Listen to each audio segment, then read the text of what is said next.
My name is Andrew Stotz, and I'll be your host as we continue our journey into the teachings of Dr. W. Edwards Deming. Today, I'm here with featured guest, Kevin Cahill. Kevin, are you ready to share your Deming journey? Absolutely, Andrew. Excited to be here. Looking forward to it. Yeah, well, I think we got to kick this off by introducing you about, tell us, what is your connection to Dr. W. Edwards Deming? Well, I'm very fortunate to be his grandson, and also very fortunate that as I grew up in the Washington, D.C. area, I got to spend a tremendous amount of time with my grandparents, my grandfather, Dr. Deming, and his wife, Lola Deming, who also assisted him in his work for many, many years, and got to know them growing up. And so it was absolutely fascinating to see this man that I knew as a kindly, gentle, soft-spoken man who worked out of the small basement of his house in Washington, D.C. Not in a big office, just a little tiny basement. They used to flood in the rainy season and was just very, very small. And, I always wondered what he did, because everything that I saw was just figures and numbers and all this stuff. And he never talked about work. When we were together with him on Thanksgivings and Christmases, he was always talking about family and what it was like with my mother and her sisters growing up. So, a very different perspective of who this man was. That all changed at one point in my life, but growing up, it was a very different kind of relationship. My first connection with your grandfather was when I was like 24, and I was just in awe, but I was also in terror because I watched him, pretty strict, pretty tough when he was dealing with people that just had nonsense questions in some cases or had the wrong idea, and he really needed to straighten them out in one way or another. And it's kind of surprising, but now that I think about it, in our families, we don't bring that toughness necessarily into the family. Is that the case? That was the case. We never noticed that. I mean, he would sit at the dining room table and he would just be quiet at the head of the table. And occasionally he'd pull this little notebook out and make some notes. I always wondered what he was writing. I found out later, something came to mind. And then occasionally in the middle of the dinner, he would have this great story about my mother or something that he would tell us growing up, and he just burst into this fantastic laughter of his. And it was so much fun. And we really didn't know what he did. We knew he traveled, and we knew that, like I said, growing up, we would get scrap paper from his office, and it always just had sheets of numbers on the one side. And my brother and I would always joke that, man, I'll tell you, the one thing we don't want to do in life is grow up and do what he's doing. That's tough stuff, whatever it is he's thinking Yeah. about. And I'm just curious, what was his relationship with his wife, Lola? Oh, she was just this terrific lady. They met and they actually worked together. I believe it was at the Fixed Nitrogen Lab in Washington, D.C., and they co-wrote some papers together. She had a master's degree in mathematics at a time, early in the last century when women just didn't have advanced degrees. And she helped him for decades, with his work. And I remember seeing a lot of photos of her traveling with him to Japan and around the world. That was absolutely fascinating. She was just a brilliant woman in her own, in her own time and with what she was able to do in terms of helping him. And she doesn't get enough credit for what she did to assist him. Yeah. And before we get into the Institute, I just want to understand your own personal journey in life. I mean, you were developed, you saw that stuff and you thought, I'm not going to study that. But tell us just a little bit about your own personal journey in your education and in your work life. Sure. So, like I said, I didn't really know much about what he did. But when I was a freshman in college, my family had moved away from the DC area to Los Angeles. And I came back for the summer for a job that I had. I called my grandfather, grandmother and said, hey, you have an extra little tiny room in your house. Is there any chance I could stay there for the summer? And they, of course, said yes. So I stayed there for the summer. And in June of 1980, my mother called me and said, your grandfather travels around and has been to Japan. They're doing a show on NBC on June 24th, 1980, called If Japan Can, Why Can't We? And your grandfather's going to be mentioned in that show. For some of the work he's done in Japan. And you can imagine how excited. This was at a time when there were 3 networks, ABC, NBC, CBS. There was no cable, there was nothing. And this was going to be on prime time. And so she said, just make sure your grandfather watches it. And so that night of 1980, I had to go downstairs and get him in the office and say, we've got to go upstairs and watch this show. And so we all traipsed up to the 3rd floor and sat down on this couch.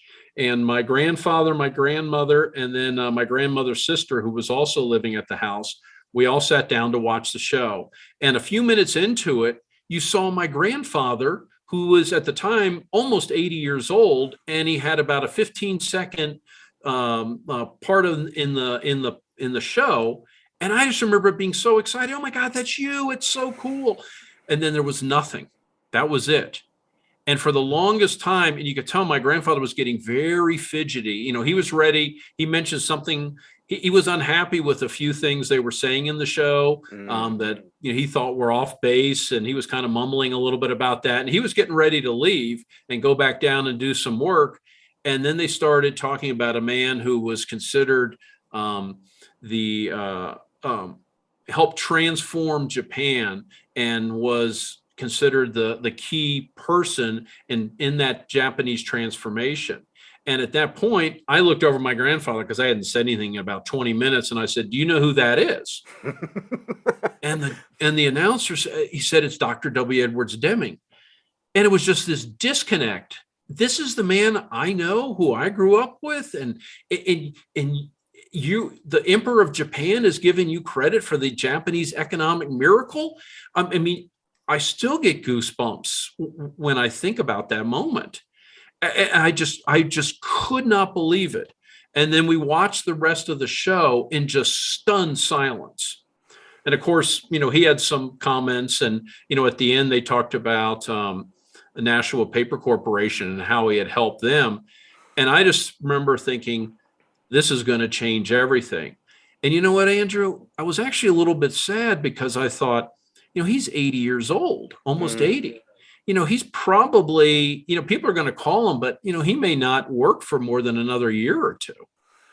And then I can tell you it was astounding because like I said, his office was in the basement, and my grandmother and my great aunt and I would stand at the top of the stairs because my grandfather used a speakerphone.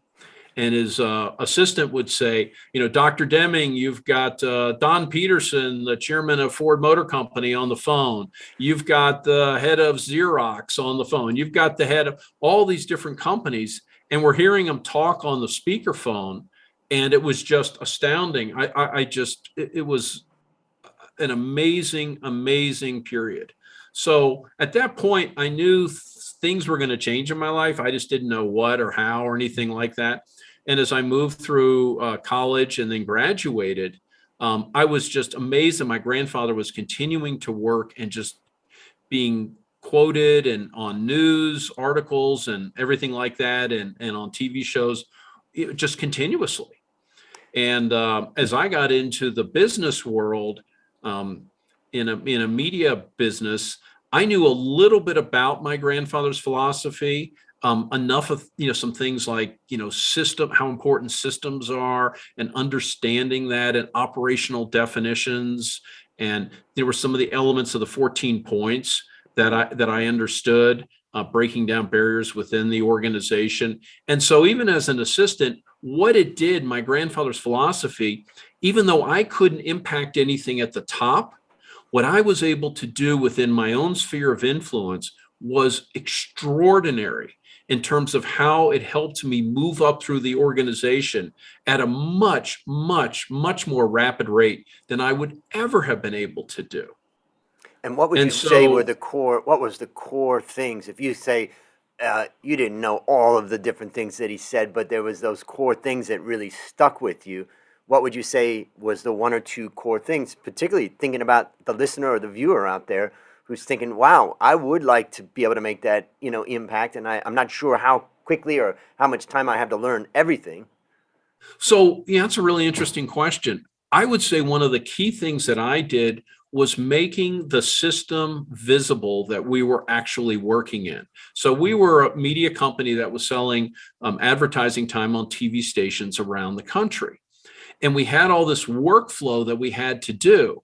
And nobody was making it visible what that flow was. And I remember when I was trained I was started off as an assistant to an assistant, and they were training me. All the training was done by memory that somebody else did it. So a lot of times they were teaching me things that were erroneous that I was trying to do.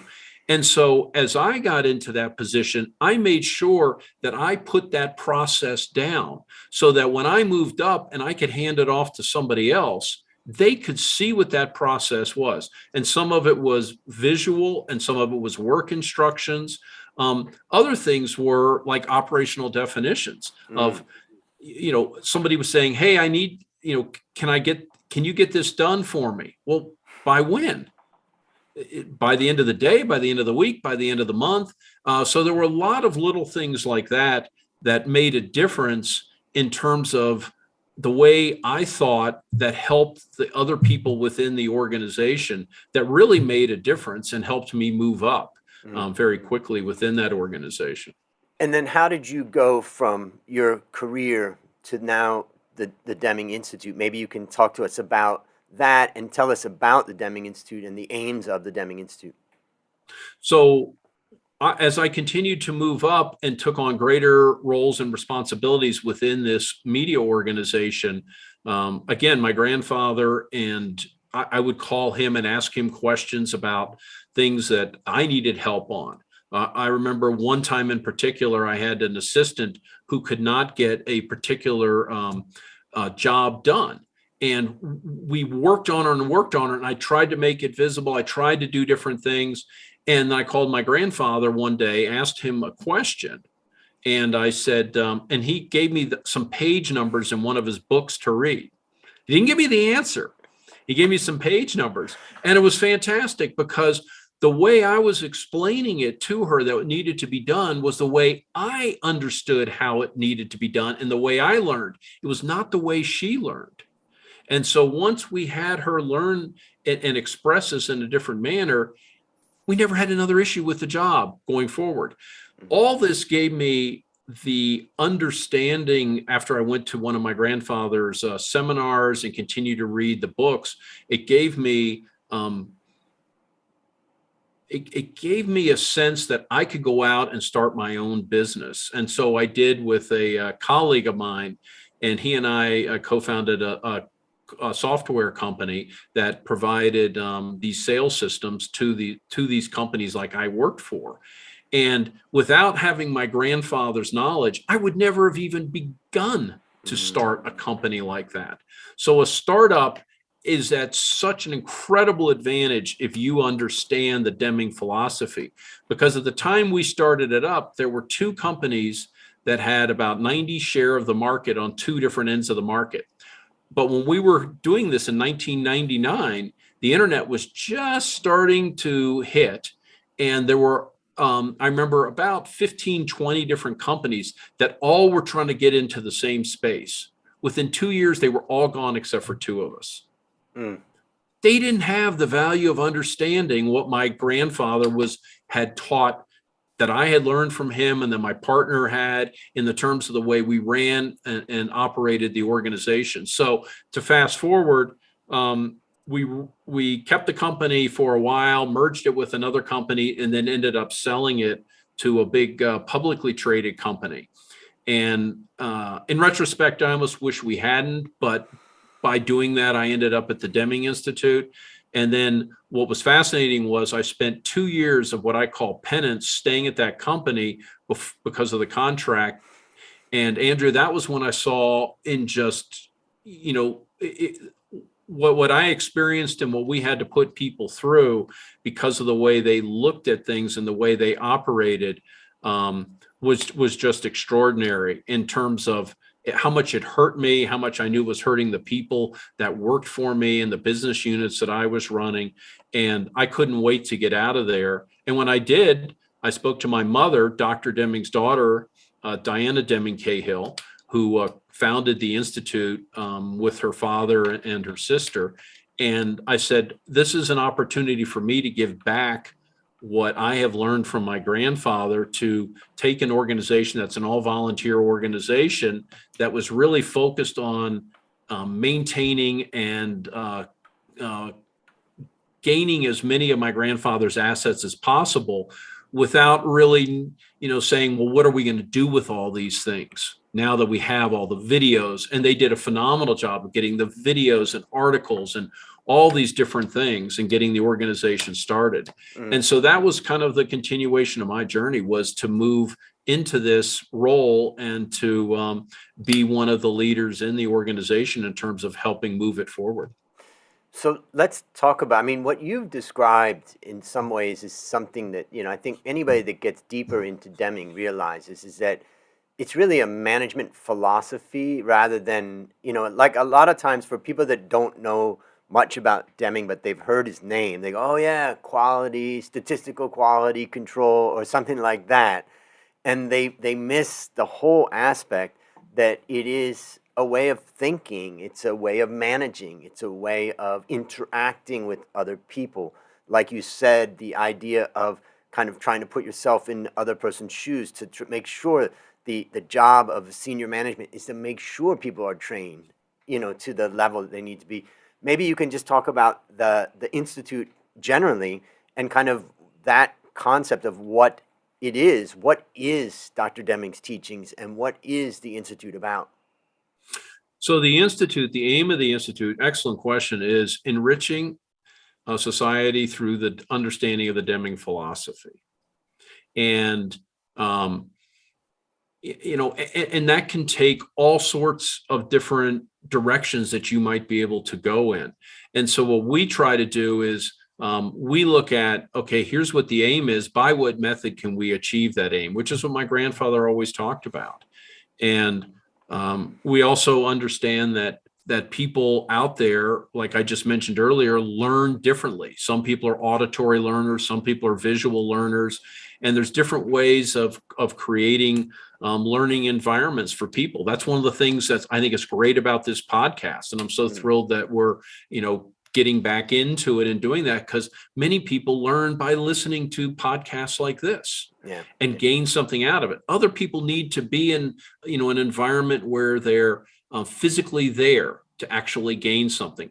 Others can do it online. Others can do it through webinars. So there's so many different things. So I believe our responsibility is to utilize what he has given us in a manner that can reach the broadest number of people and have the greatest impact, so that they have that yearning for new knowledge. And then when they have that yearning, we have a means by which that they can continue to learn, understand, and apply it.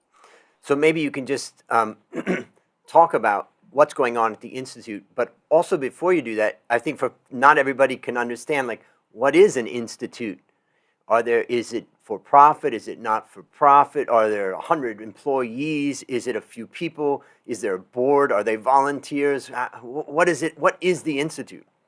Well, I can tell you, I'll talk a little bit about it, but one of the best things I would say, Andrew, is to go to www.deming.org, and they can learn a little bit more. But when my grandfather and my mother formed the Institute, they decided to have it be a nonprofit.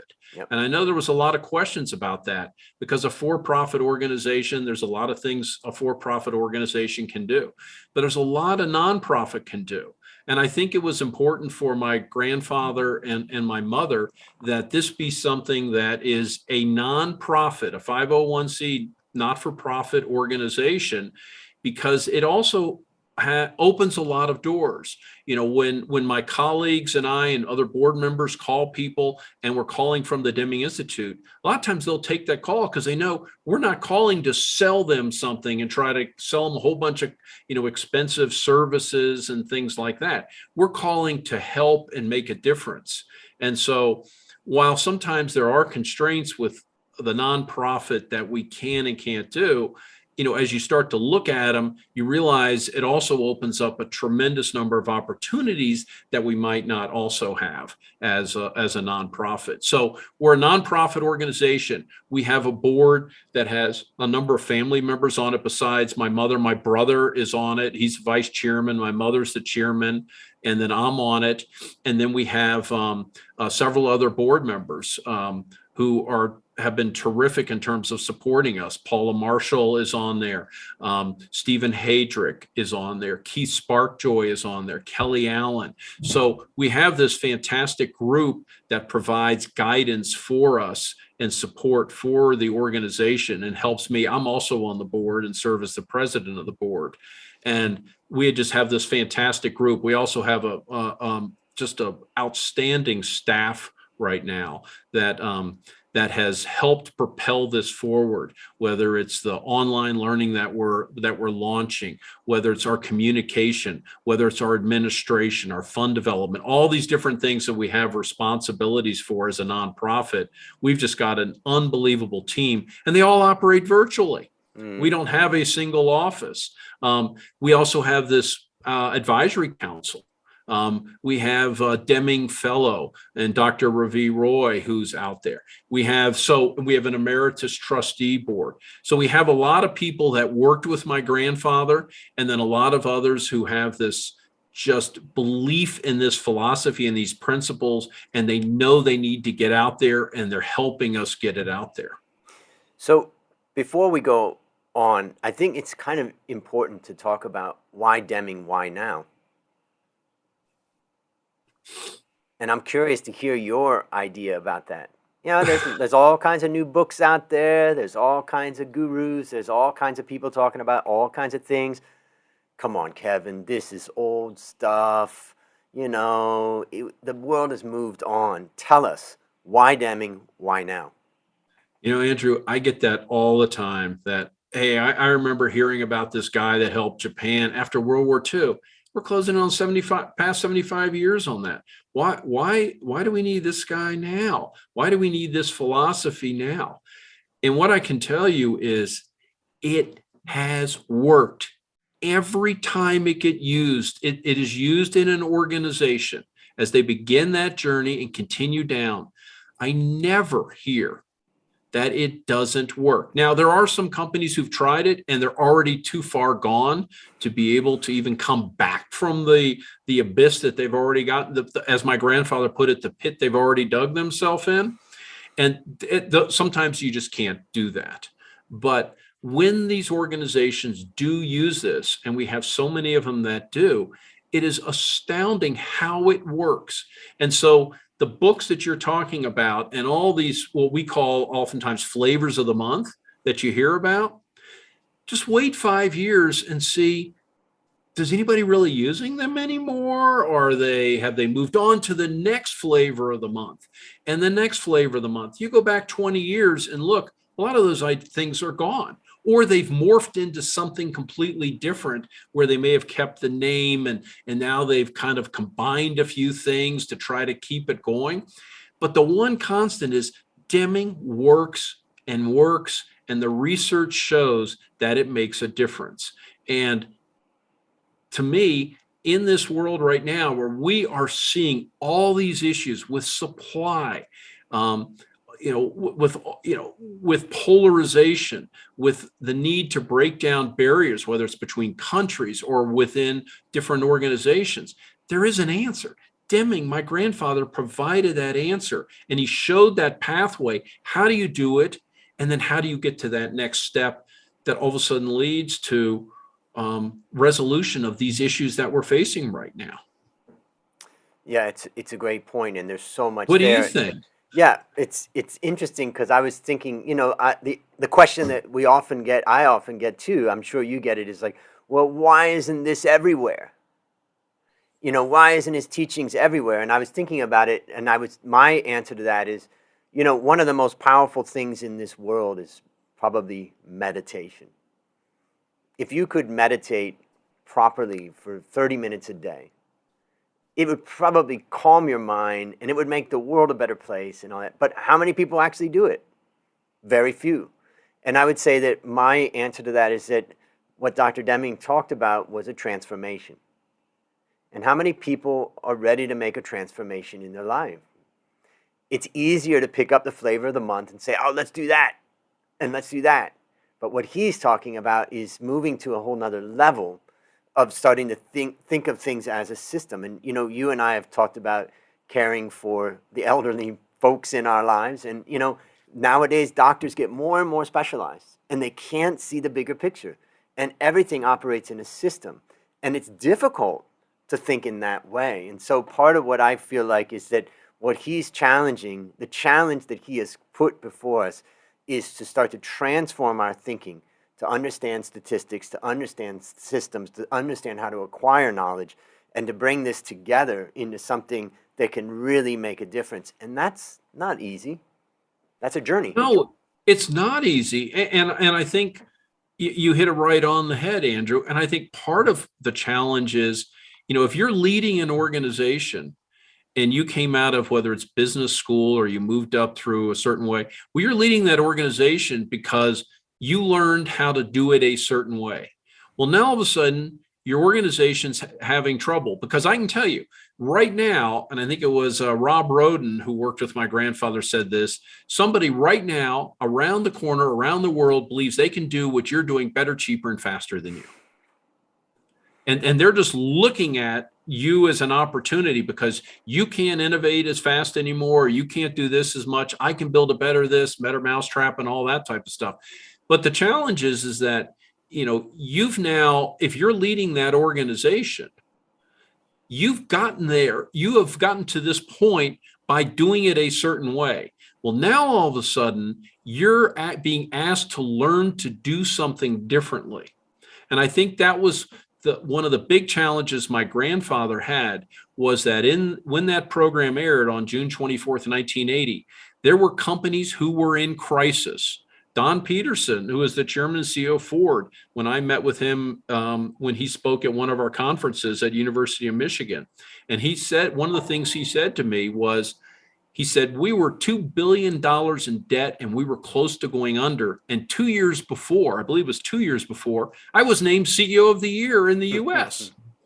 And he said, but even for me, he said, it was so hard for us to change because we'd always done it this way. And we always had these already systems in place. And now you're asking us to do these different things. And so I think sometimes it gets rejected. The other thing that I would say, Andrew, is, you know, like in 1980, while these companies did Deming at that point, they were in a crisis.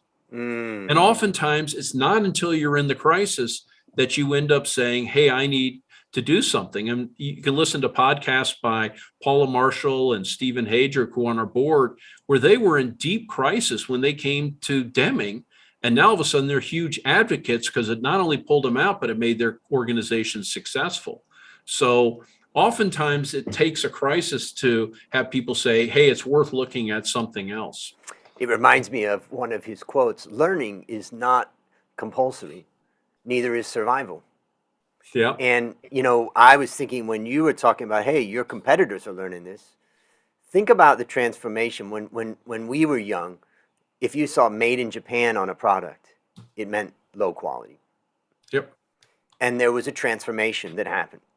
And all of a sudden, Japan became high quality. Now, think about China. Everything that most people have seen in the, let's say, past 20, 30 years, China, made in China, was low quality. But they are moving up the quality ladder so fast. And I would argue that, in fact, they haven't really even gotten to some of the Deming teachings of taking that to a real transformation, where you start to really bring the quality into the brands and all of that. And there is a possibility that China could go through that transformation, or at least some Chinese companies, just like the Japanese companies did. And then, you know, ho hum, I'm sitting in middle America and I'm realizing, whoa, wait a minute, they're transforming, what about me? And I think that that's a lesson that you're talking about too, is this idea that, you know, if you don't want to learn, other people are learning around you, and by implementing this, you can protect yourself. Yeah, you make a really good point. That's a very salient point. I mean, that's really key, that If things are going well for you, and a lot of companies were looking at before, for example, COVID hit, everything was going well. They weren't planning on a COVID hitting. They weren't, supply chain was not an issue. And now all of a sudden people are having to rethink how they run and operate their business. And I'll tell you, it's fascinating. My colleague, Kelly Allen, and I have, matter of fact, you went through one of the seminars that he put on, I believe, in Hong Kong, Yes, if I remember correctly. And when he and I were traveling through the Asia Pacific region, Singapore area, and we were going to a lot of different companies, one of the questions we would ask, and it happened to me when I started my business, my startup, and we were struggling for a while, and we sat down at the table one day. There were only about 12 employees in the company, and we were really having a hard time. And we sat down and we talked about, does everybody understand what the aim of the business is? And of course, they knew, that we had put some Deming ideas and we were using Deming in there. They're like, oh, yeah, we know that, Kevin. That's really important that we all know the aim of the business. So we all wrote down the aim of the business. Well, guess what? All 12 people, including myself, wrote down different aims. So we were working hard and giving our best efforts towards different aims. Can you imagine how much money, time, energy, and effort were being wasted? Because Andrew, you were working for it. You thought the aim was this. Kevin thought it was this. Somebody else thought it was this. We saw the same thing in these companies as we traveled all around the country and around the world. And we would ask them, what is the aim? And these people it wasn't from lack of, they were all working hard and giving their best efforts, but they all had a different understanding of the aim. I mean, can you imagine how much more efficient and effective you'd be if everybody understood what the aim was? Just that alone. We have never once, Kelly and I together, going into different organizations and talking, never once have we seen one, unless they were a Deming organization, where everybody in that room understood what the aim was. Or had the same understanding of what the aim was, put it that way. They all had a name. They all had a name. Somebody thought it was making money. Somebody thought it was selling more products. Somebody thought it was, so. It reminds me of this after many years of myself in the financial world, and I'm advising companies, and I had these two clients, and they individually, the CEOs were fascinating and smart and all that, and individually, each member of the team from both of these companies of the management team were highly qualified, very experienced in their areas. And one of those companies was doing really well and the other was doing really poorly. And I just remember thinking about that, and I thought to myself, number one, success is, got to have the right CEO. And the right CEO, or the right leader, let's say, has got to set the right direction. But more importantly, that's not enough. You can have a great guy or man or woman that's great and they've set the direction, but if you let people fight against each other, you're never going to get there. So it's that coordination amongst the management teams that's the magic. And you can't get coordination if everybody doesn't know what's the aim that we're working towards. So that coordination is kind of the systems thinking aspect of Dr. Deming that I learned. Let's talk about the aim of the podcast. Here we are. And I'm just curious, what are your thoughts on where this podcast goes and what's the purpose? So what I see, the aim of the podcast is also tied into what listeners can expect. And that aim, what I see is the aim of the podcast is raising awareness and understanding of the Deming philosophies and teachings by presenting stories, sharing knowledge of the Deming philosophy, in a variety of different voices and from a variety of different types of organizations. And I think we look to do this by providing real world examples of what makes Deming such a groundbreaking, unique, and unrivaled successful approach, what we just talked about a little while ago.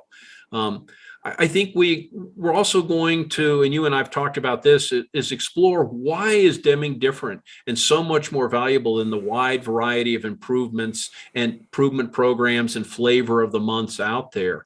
And I think, with this podcast, it's really valuable for us to to explore the Deming advantage in all those type of organizations, how it's been implemented in different types of industries and businesses.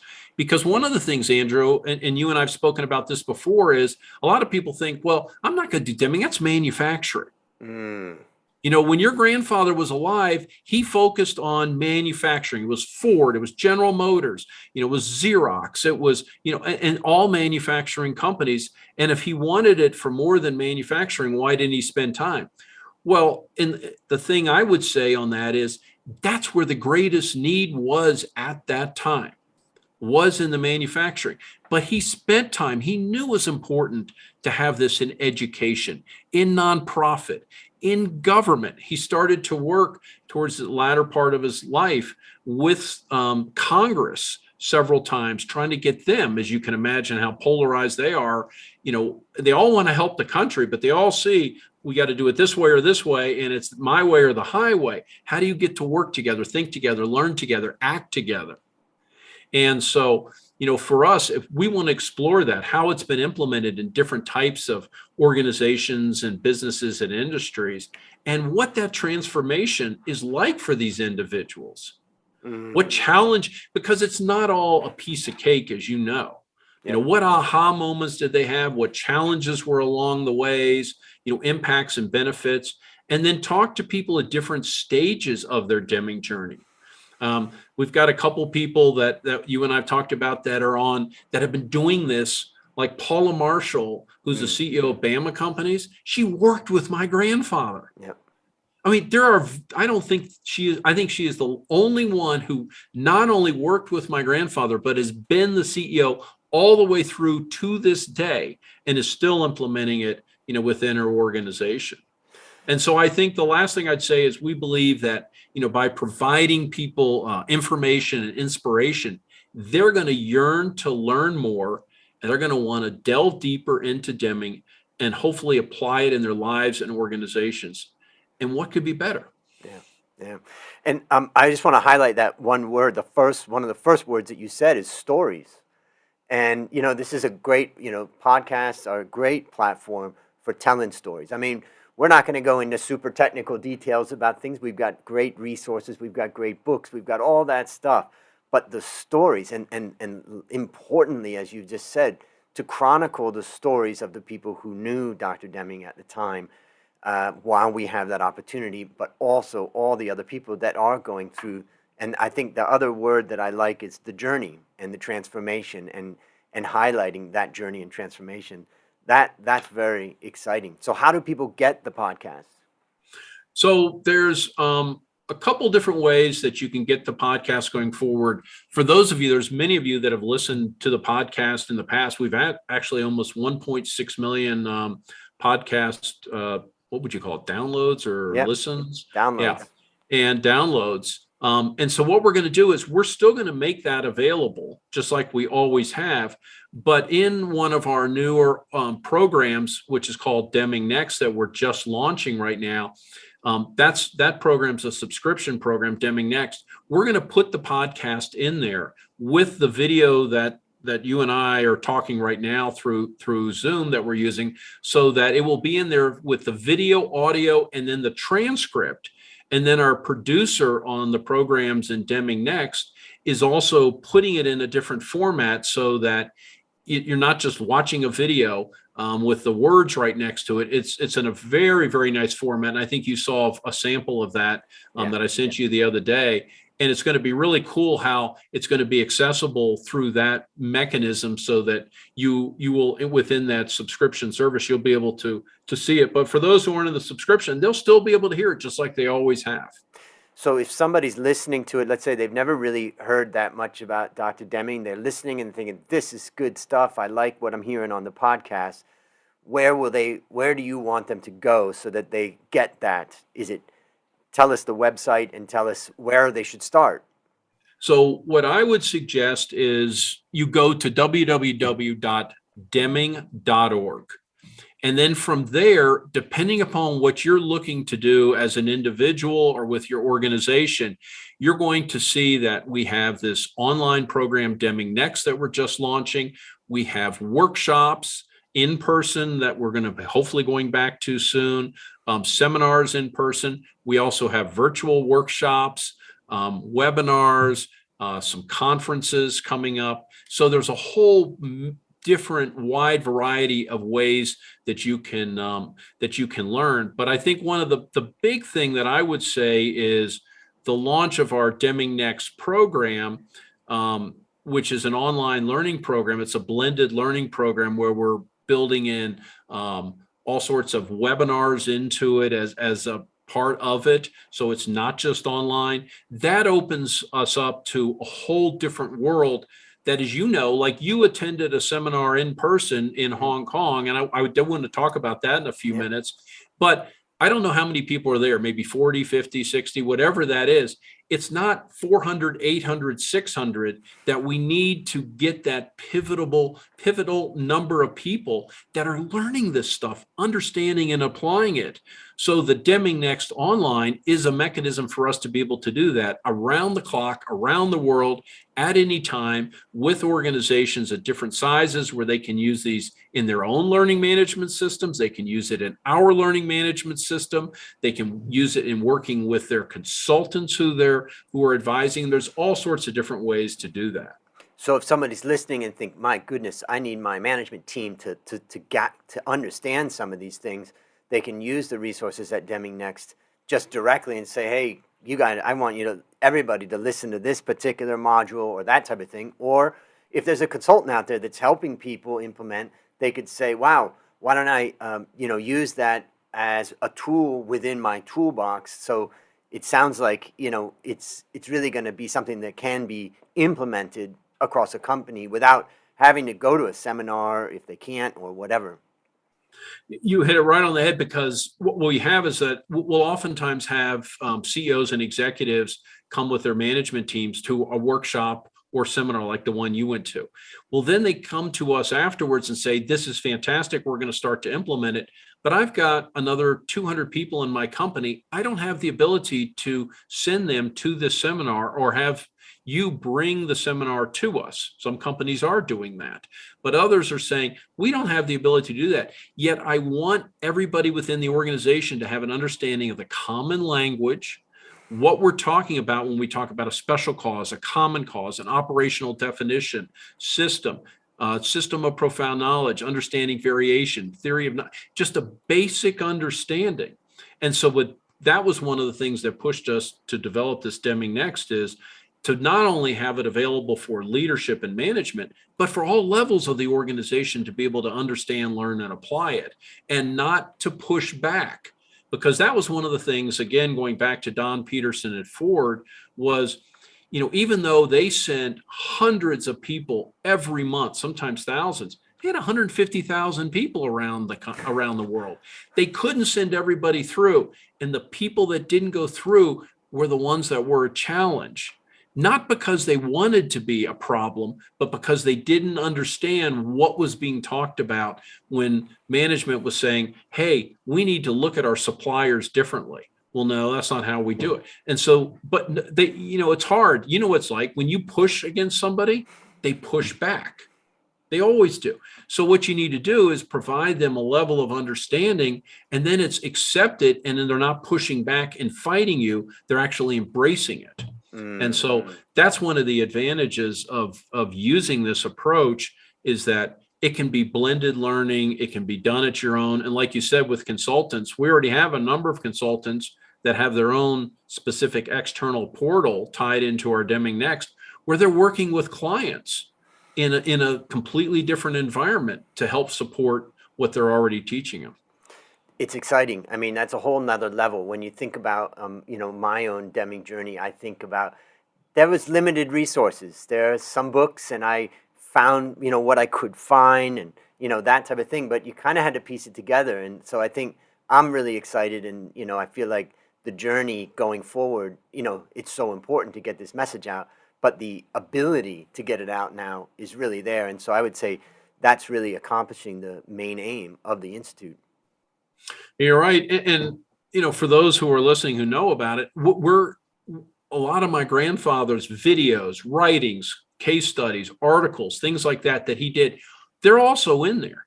but we've spent a lot of time using subject matter experts, some of whom work directly with my grandfather, to help us develop specific courses that are tied into the way adults learn. So adults a lot of times don't want to sit and watch my grandfather go through the red bead experiment for an hour and the lessons of the red beads on a video recording that is 40 years old. The audio's not that great, the video's not that great. But you know what's interesting, Andrew? What we have found is once they go through some of the developed courses that we've worked on, then all of a sudden they want to learn more.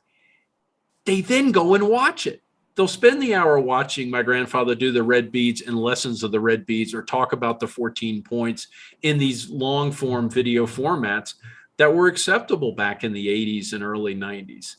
But we need to get them there to be able to say, I want to learn and go ahead and do this. Yeah, it's the method of learning has changed so much, but it's so fun to watch those old videos because you see his reactions and you see the way he's berating people and making. I mean, he was also a very funny guy. At times, you would really have some great cracks.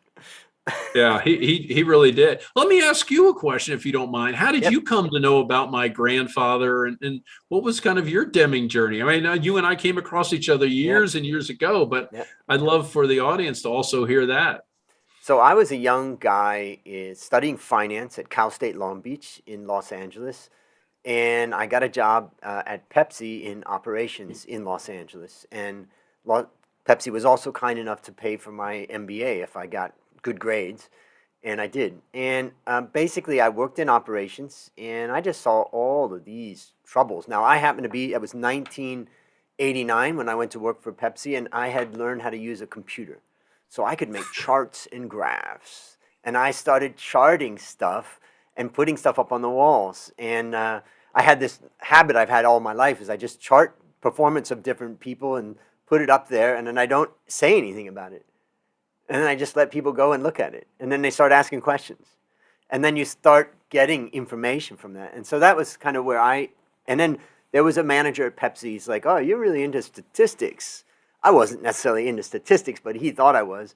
And he said, you ought to go to listen to this guy. And so Pepsi flew me in October of 1990, to George Washington University, and to take the Instituting Dr. Deming's Methods for Management of Productivity and Quality.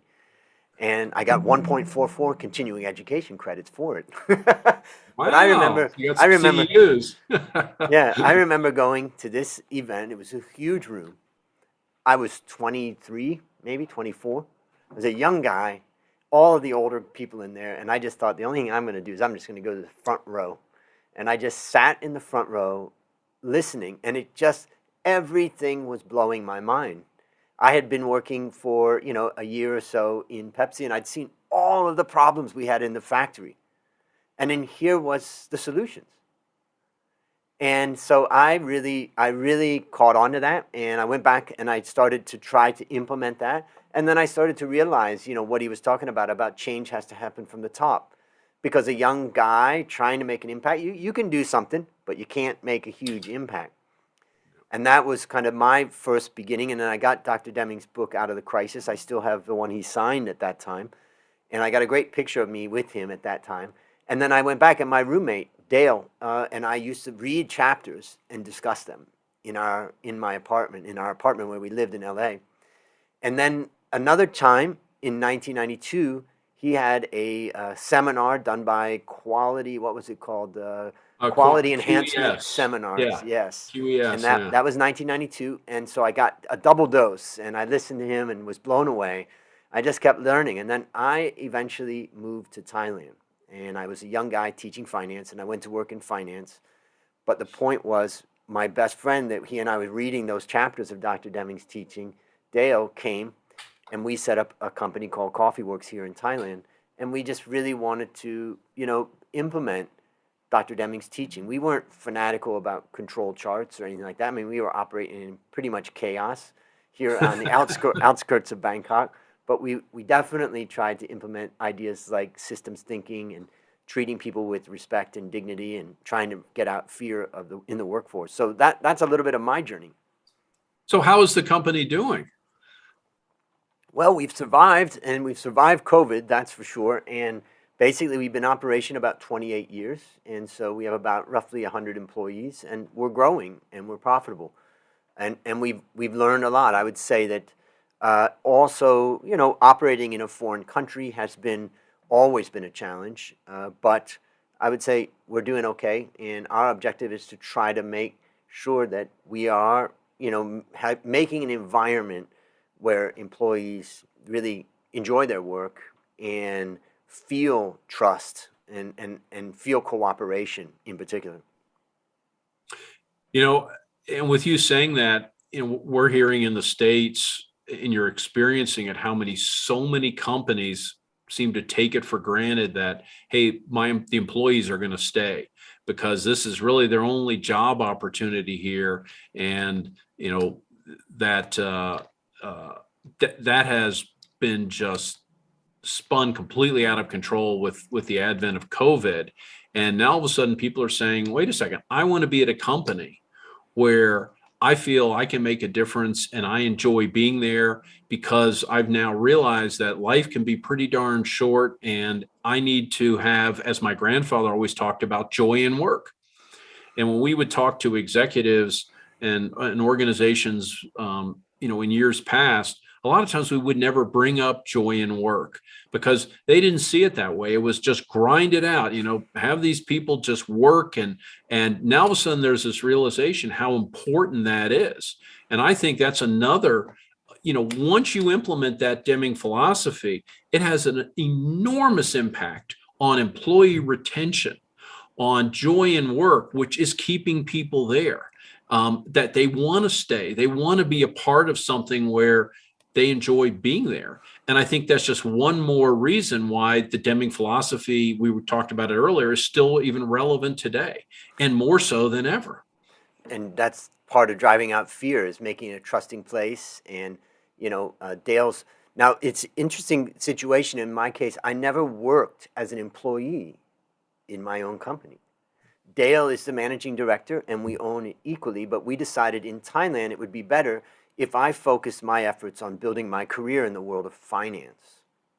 So now, this is where I think my experience with Dr. Deming becomes interesting. The first part is that I felt like I really wanted my employees in the coffee business to understand it. And that's the reason why I started taking notes about the 14 points and thinking about how would I explain this. And, the way he talked, I don't think it's going to translate very well into Thai language and for Thai people.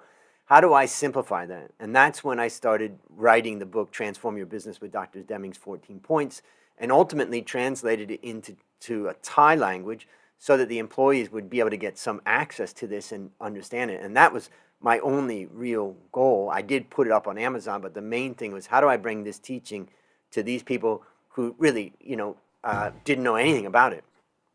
Oh, that's interesting. I didn't know that was really the basis for the book. I know there's some companies that we've mentioned already today who actually have purchased your book and use it as kind of a book club type thing that they do with their team members as they go through the one that you wrote. So that's pretty interesting. I didn't realize that about with you about the 14 points. Now, the other angle that I think it's been interesting, because one of the things that Dr. Deming talked about was the idea of don't be focused on quarterly results.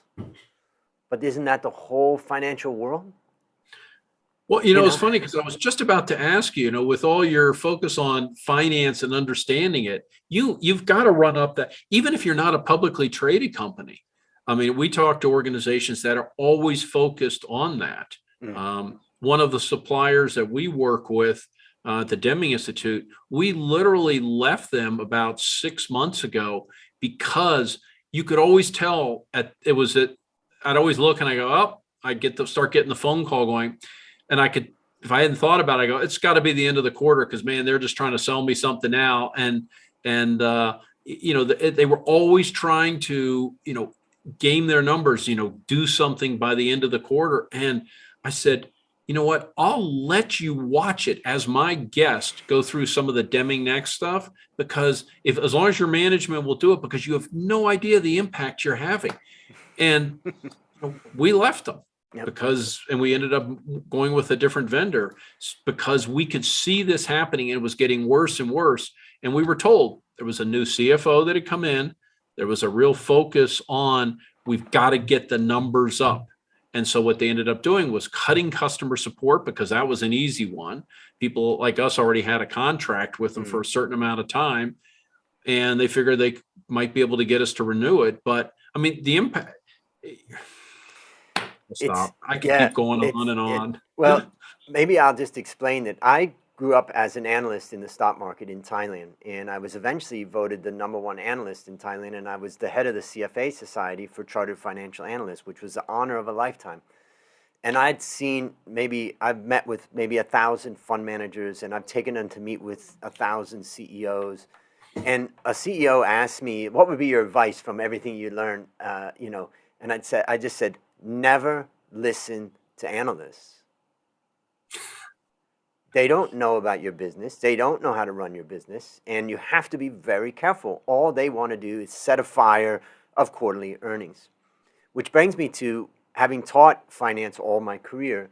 When I walk into a finance class nowadays, I tell the students, the first thing I tell them is finance adds no value.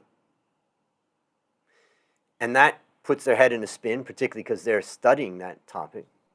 And I said, what adds value? And we have a long discussion about what adds value in a business. And I say, ultimately, it's the products and the service. And finance is a support function, just as human resources. And the purpose of finance is to operate as a mirror, to reflect management's decisions, to help us see the consequences, short-term and long-term, of management decisions. And it's when finance starts being the head of the business that you get into trouble. Never make, as I say, never make the right finance decision over the right business decision. Always make the right business decision over the right finance decision. So I've come at finance from a very, very different perspective, and that's allowed me also to help my clients improve their profitability and help them really think about profit very differently than a lot. And that's where I think the combination of my experience with Dr. Deming as well as my finances bring me to a place that I really enjoy talking about the finances of a business.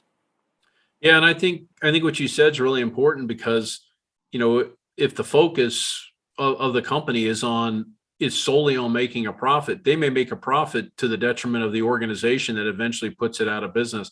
I always loved what, I think it was Isaacson's book on Steve Jobs, where he was talking to Jobs about, what was really I don't think they use the word aim, but what was the aim of the organization? And it wasn't to make money. Apple wasn't there to make money. It was to make insanely great products that help people. And then the money was a byproduct of it. They sure did well taking that approach. Now you look at somebody like Enron, for those of you that remember Enron, well, their goal was to make money. Well, that didn't work out so well. And, so you can see that, the finance, like you said, if that's where it becomes the focus on is how do we just make money, and every decision is based on making money, eventually that is going to bite you big time. And the companies that focus on that are usually gone at some point within a certain amount of time. Yeah, and that's one of the reasons why I feel like Deming is such a critical tool, a critical knowledge that people need to have now, because we're slipping into an era of data. I know. And we are very fast, quickly slipping into this era where a young person graduating from university today may think that their job is setting key performance indicators and tracking them. And you can almost imagine the ideal job. I have a cartoonish picture in my head of a young manager these days with a bunch of screens in front of them and KPIs going, and then they've got this button that sends an electrical shock to the employee who's not hitting their KPIs. And then that's it. There's business and there's management. And I fear that, a lot of people are feeling like being tough on KPIs is what good management is, and they're lost on that. Well, and I can say if they come in and start to learn Deming, whether it's using DemingNEXT, whether it's using other resources or videos or books or things like that we have, if their focus is on solely on KPIs, I encourage you, come in and read and go through and learn some of this, whatever the best way for you to learn is, because it will open up a completely new world in terms of understanding what the impact of those on the organization. And it's usually a detrimental impact, and what the potential is by looking at things a little bit differently or a lot differently, depending upon where you are. But you're right. There's so much stuff, and you hear about big data all the time, and we've all seen so much, so many journalists, and I always feel bad for them because they're looking at these data figures, whether it was COVID or other different things, and they make interpretations that are oftentimes erroneous. And we see it all the time. Andrew, it must drive you crazy when you see, well, the stock market was down yesterday. It must mean this is happening. 2 days later, well, the stock market's up because this is happening. I mean, talk about not understanding variation and special and common cause and reacting to, a common cause, as a special cause. It's unbelievable. But once you understand it, you start to see things, and it opens up a completely different world for you. And one part of my business is managing people's money. And for that part of my business and investing, it's so critical what I learned from Dr. Deming about that ultimately what I say is that, we can understand the variation and the randomness of a flip of a coin or at the roulette wheel. We understand these core principles of randomness and variation. But we then kind of abandon all that when we go into life, and we miss that there's this subtle thing happening below the scenes, and the outcomes of things that we're seeing, there is a portion of those outcomes being driven by randomness and variation. And if we don't have awareness of that, we will get misled, and it will happen all the time to amateurs in the stock market that will assign special causes to different things, and they get all excited about things, and they miss the whole randomness and variation. And that is a carryover from the world of what Dr. Deming taught in statistics into the world of the markets and investing. Yeah, it's a big problem. I talk to people all the time, and that treating a special cause as a common variation as special variation and vice versa ends up being huge.